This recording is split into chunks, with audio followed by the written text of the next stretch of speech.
It's time to feel the rage. Welcome to Film Rage, where we talk movies in theaters, streaming, and classic films as well. Directors and actors beware, as you cannot hide from the rage. My name is Bryce, and I'm part of the Film Rage crew, which also includes Jim. But Jim's not here. Where's Jim, Mur? I don't know. Where's Jim? I don't know. Where's Jim? It's like, where's Waldo? Where's Jim? Where's Jim? Oh, well. Jim's not around. Apparently, I believe he said he's eating lobster somewhere on the East Coast. Yeah, that's the gross. And as you can hear, we also have the Merman. That's right. He is in studio. It's kind of exciting. It's just me and Mur. It's never do the work of two guys. This has never been just me and Mur before. It's weird. Yeah. So with the introductions out of the way, let's rage on. All right. Well, as he said, Jim's not here, so I'll go. Thanks to those who've been supporting us. If you love our independent podcast, please like, subscribe, share, all that social media stuff. Give us a 5-star rating on your listening platform, or support us and join the Film Rage community by joining our membership at buymeacoffee.com // of some kind, Film Rage YYC. Yes. If you cannot commit to a membership, you can still buy us a movie rental and dare us to see a terrible movie. We'll watch it if it played anywhere in a cinema, anywhere in the world, and isn't a kids movie, though apparently we watch those now. Yeah. So let's get to raging. Yes.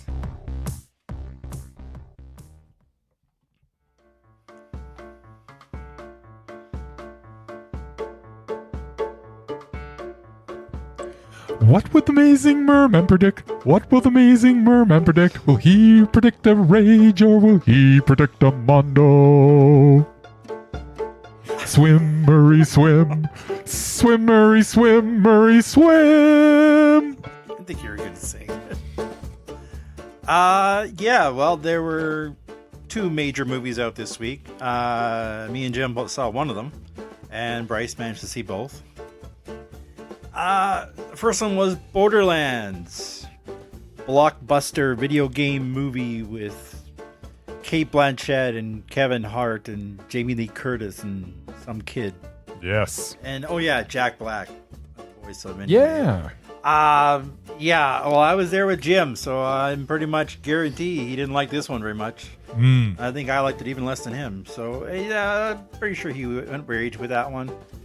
And just using my intuition, I think maybe Bryce didn't like it much either. So let's go double rage. Whoa, you're really going out on a limb there. I know, I'm taking a risk. The second one, I don't know. It's a rom-com. And funny, interesting fact, since I didn't see it, the book was pretty serious and was all about spousal abuse. Yeah. But when Blake Lively got a hold of it, she decided she wanted it to be a rom-com. It's not. And she apparently convinced whoever it was, the powers that be, to turn into that. And that caused some friction with the actor/director of it. Yeah, well, it's a little bit of on-set friction with that. So yeah, it's lighter than it probably should have been. It's lighter than it probably the book was. Yeah. But seeing as it's a rom-com and Blake Lively, who you've admitted you don't like and not great of an actress, I think you maybe raged at that one too. It's not out of the realm of possibilities there, Mur. Out of the realm of possibilities.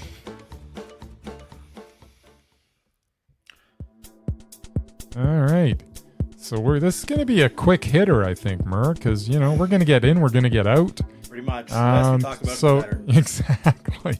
So all those of you that are looking forward to our regular hour and a half of rambling about nothing, you're in for a little bit of a disappointment, because I think we're going to get you out of this podcast in maybe 20 minutes. And you'll soon realize that Jim does most of the talking on these podcasts. Yeah, without him, they're pretty short. Yes, well, he does a lot of talking. Yeah. Whether, it's of substance or not is up to you to decide. Exactly. All right, so we're going to start with Borderlands.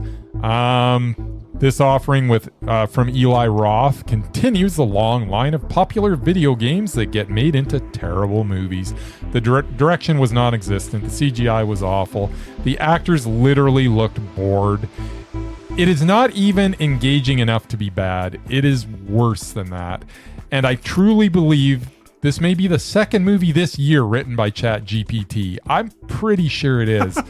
The first was Bad Boys Ride or Die, and I'm pretty sure this is the other. I think that there's some ChatGPT going on here.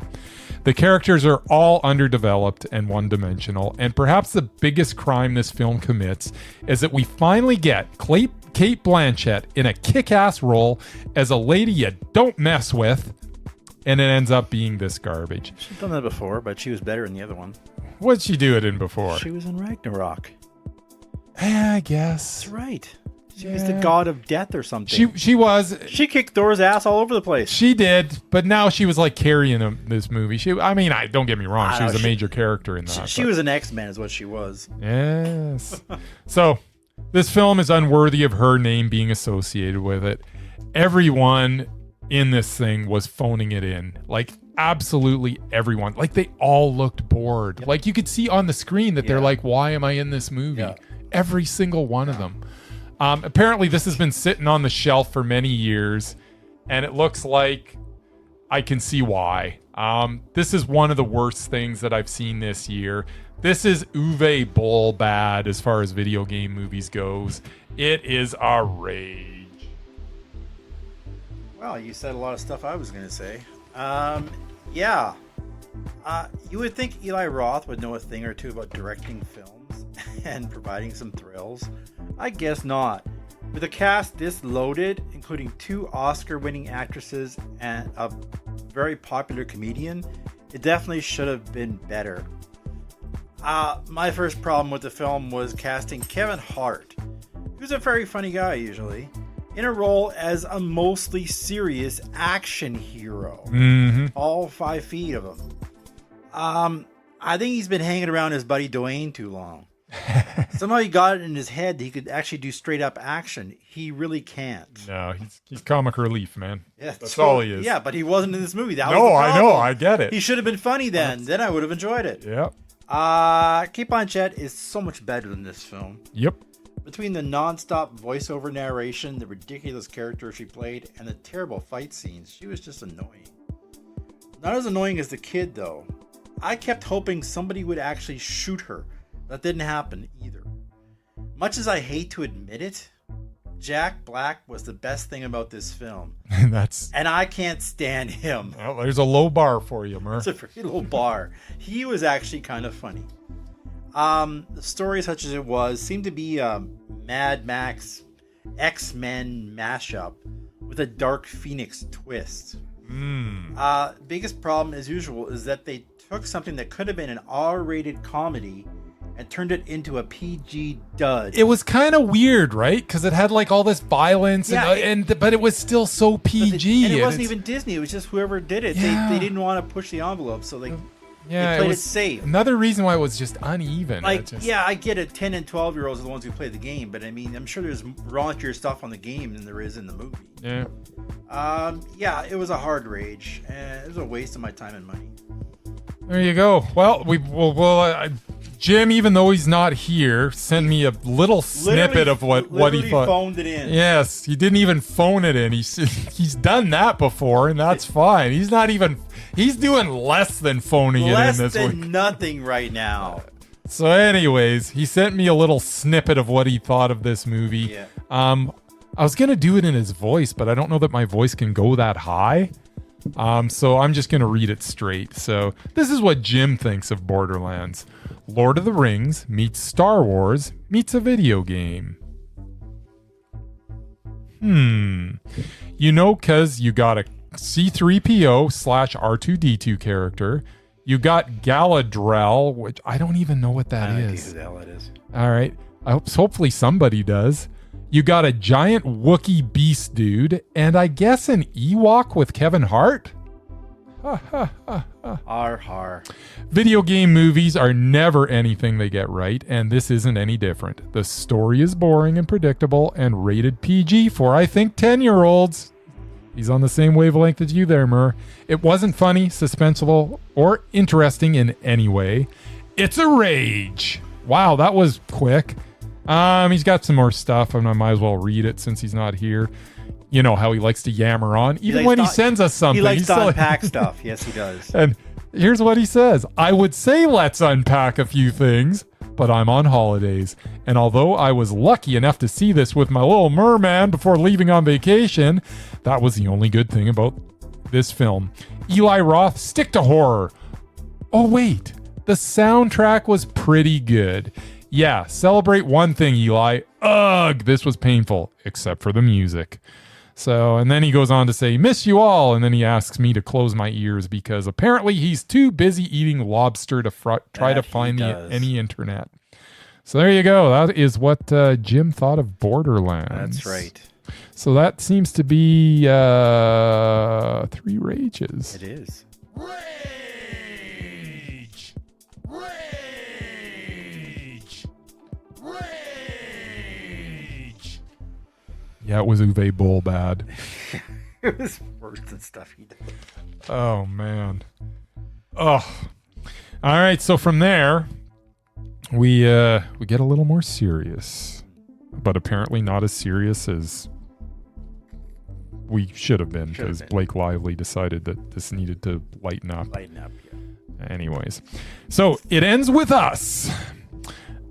This is one of those movies that's just too long, and I'm sorry, but if you want to cast Blake Lively in an ensemble work, that's fine. She wouldn't be my first choice, but whatever. But she just doesn't have the chops to carry a film on her own. Even if that film is a glorified soap opera that has so many coincidental occurrences, you'd swear you were watching an episode of Three's Company. I mean, come on. She meets a neurosurgeon on the roof of a building she broke into. They part ways, but then his sister ends up working for her in a city of millions, and they reconnect. Oh, couldn't see that happen. Can't see that coming from a mile away. And then she starts dating him, and they end up going to a restaurant where her high school sweetheart happens to be the owner. Oh, in a city of millions. that was convenient. Really? Come and knock on our door. I mean, this was truly a mosh-up of Three's Company and General Hospital, but even more convoluted. And then, just when you thought it was over, we got the big line. It ends with us. That, she says to her baby girl, another convenient occurrence, her having a girl because, this was about domestic abuse and the whole deal. It then goes, even after delivering the line, and honestly, if they would have ended it there, it's still a terrible movie, but at least it would have been a poignant, good ending. Moment, yeah. And it really was a nice moment. But then it goes for another 10 plus minutes, and it spits in the face of feminism as it ends with her getting together with her high school sweetheart. Could we not have ended it with her and her newborn having a poignant moment instead of ending it with the message that she needs a man to be happy? I hated this film. It was such a rage. You knew that was coming there, Mur. I had a feeling. I think I didn't go see it. Honestly, what in the bleep? I don't understand why they made this. And apparently it's not, as you were saying, which I didn't even know, it's not true to what the book was, apparently. No. And maybe if it was, it would have had something more to say, but it was not good. And I'm sorry, Blake Lively, she was not good either. There were a couple of pretty boys in this that weren't good. Yeah. You know what I was really disappointed in? Jenny Slate. She finally gets a serious role where she can really stretch her acting chops, and she's given this garbage. And I just felt bad for her as well, because she's one of the better things in it, and it was still just awful. Hated it. Yeah, I'm not surprised. I probably wouldn't like that either. And you know what a big fan I am of Ryan Reynolds, but that does not extend to his spouse, his significant other. No. Yeah.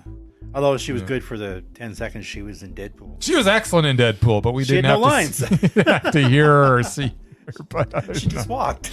Yes. I think they used a stunt double for the fight scenes. There you go. There you go. Yeah, that's too bad. But I guess it did okay at the box office, but I think it's mostly because of all the bad press. I'll tell you something. It was the theater I was in was packed. Yeah. and I'm going to be raging in a little bit later about something, but I will tell you that even the premium seats, there was 2 rows of premium seats in this, and they were all sold for this movie. I bet they were disappointed when it was over. I don't think they were. I don't know what it was, but I get the feeling that... Was it date night? Although, you know what the best thing about this movie? I'm sorry, I'm going to ramble on like Jim because I gotta fill Jim's shoes. We gotta fill some time. Exactly. There was actually some lady. She had to be at least 75 that was sitting behind me, talking to her husband, and her husband's obviously hard of hearing because she's just yelling, just screaming, during and the she's movie? got that was the most entertaining part of the movie because everybody's like shh.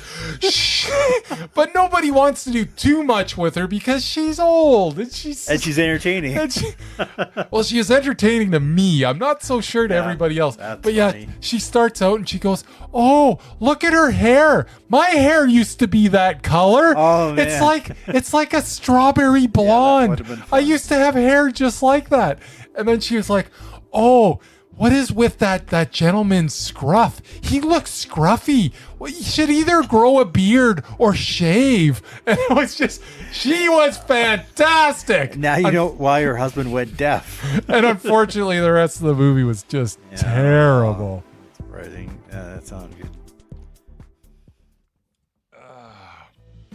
Ooh, the Murman Minute. All right, I'll make this quick too. No, we got to stretch, Mur. I'm stretching. Only one page this week. Sorry. All right, what do you got? So this week we had another video game movie that was adapted to the big screen. Yes. Of course, it sucked just as bad as all the rest. Mm-hmm. Why won't Hollywood stop the carnage?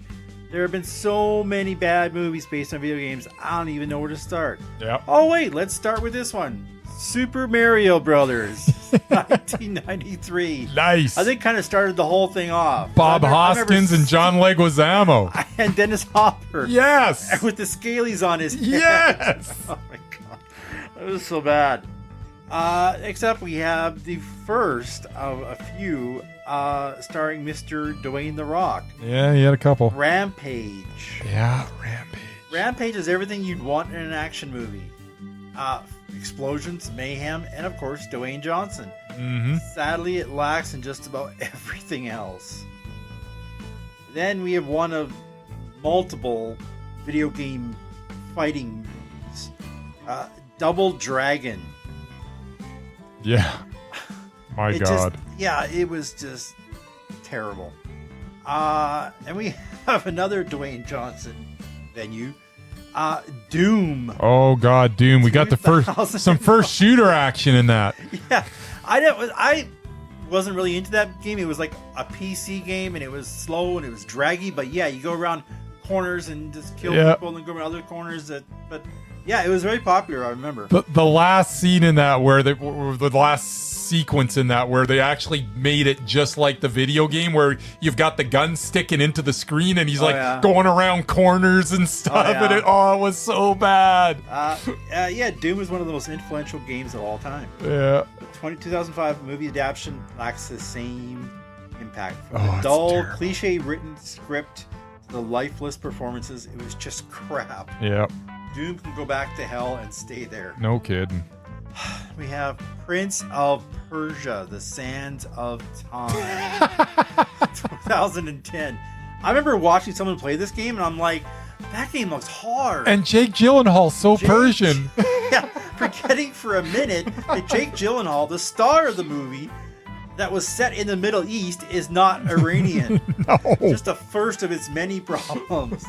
Loud clashing of the swords and distracting use of CGI becomes just overbearing. Oh, it's terrible. Drowning out what little story there could have been. It's the bad. Yeah. And we have, well, there was more than one, but this is Mortal Kombat Annihilation, which is the second one. Apparently the first one did quite well. I don't know if it was any good, but it did better at the box office. This sequel was very bad. It didn't help that they replaced the director and most of the cast. Yeah, in the middle of making it. It's awful. That what's his name? Not the Anderson you like, but the other one. P.T. Anderson. P.T. Anderson was supposed to direct this. Oh, really? He left. I would imagine he would. He quit. And finally we have House of the Dead. Oh God, Uwe. Seriously, they made a movie out of this game. It's a fun game if you like mindless shooter games where you shoot zombies. Yep. Oh yeah, I do. In the film, a gang bad. of erratic kids attend a rave on an island near Seattle, only to discover everyone's already been killed or turned into zombies. Yeah.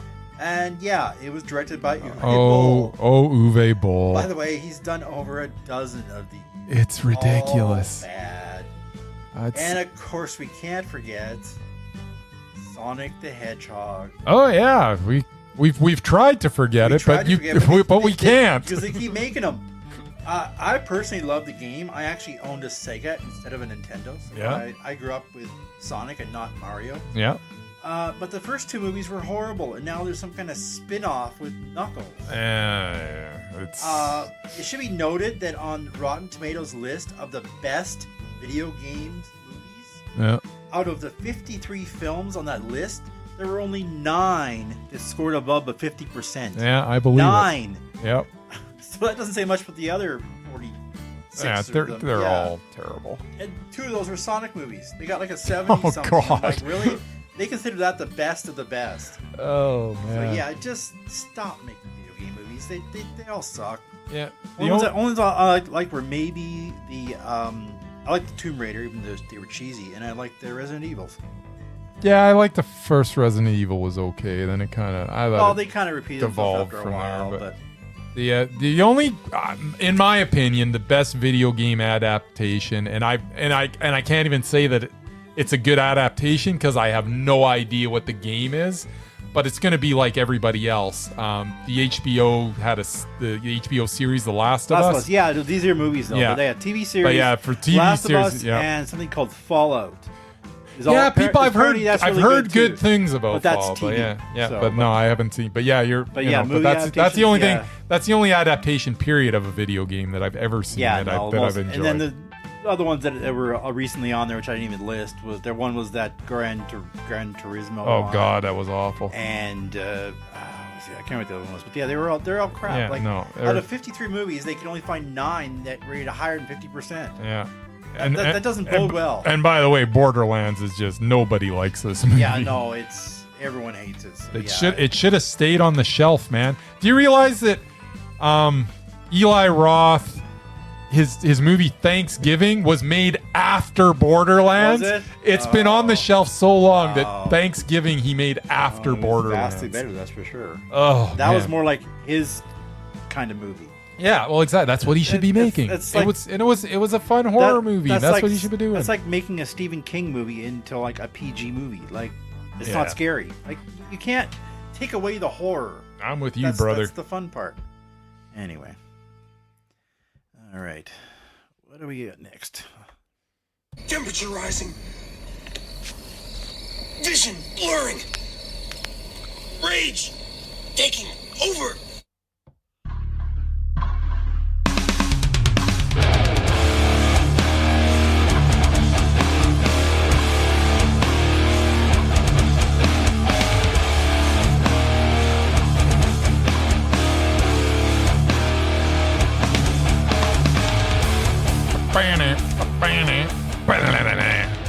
All right. So, my rage this week is that it's not even really my rage. I am raging for the poor couple that was sitting on the end of the aisle of the row I was sitting in for what's that crap called? It Ends With Us. So here's the thing. I bought the premium seat because it was like it was like packed everywhere, and I'm like, screw it, I'll spend. It was like $3 difference, so I'm like, whatever. So I bought that actually should be my rage. I bought a premium seat to watch It Ends With Us. Yeah. But here is what my rage is. If you have the premium seats have basically they're fancier seats. There's a little more privacy, the whole deal, and they were all sold out. But on the ends, there's 3s, so you can have like a block of 3 where there's privacy for like 3 people. Right.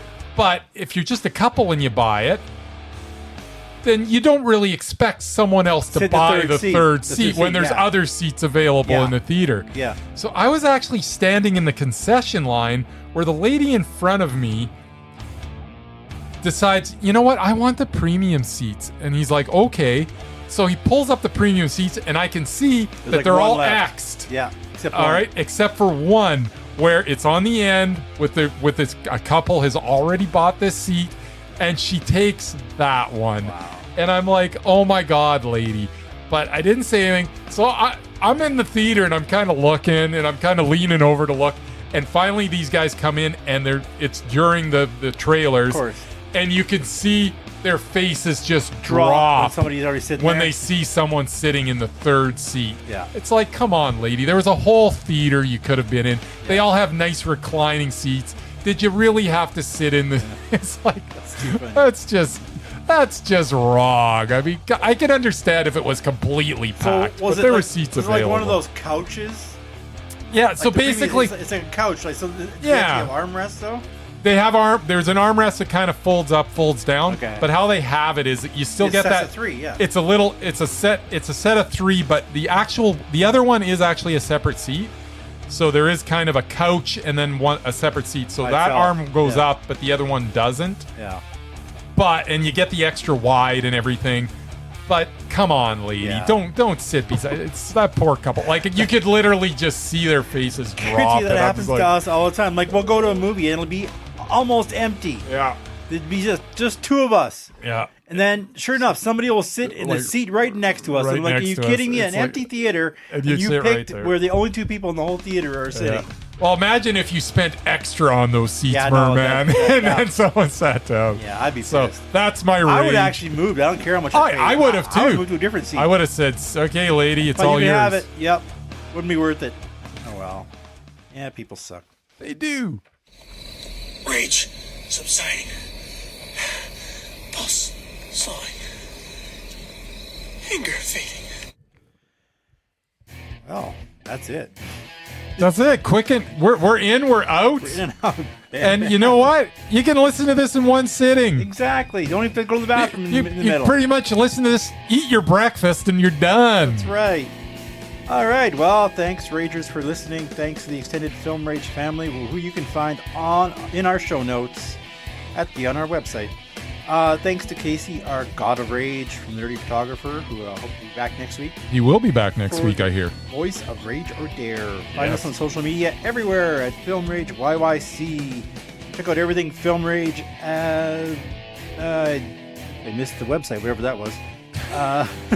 Including our merch site for Redbubble and TeePublic. Yes. We're always wanting to make this a raging blast for all listeners, so please comment, like, or subscribe, and send us an email at filmrageyyc at Gmail. It's actually FilmRageCalgary Calgary. at There you go. gmail.com. That's how much I know. Yeah, I didn't print that off for some reason. That's all right. So you guys black and white. Dare us to see terrible movies to fuel our rage. No matter what you do, please make us rage. Please, please. That's all for this week. Rage on. Rage on.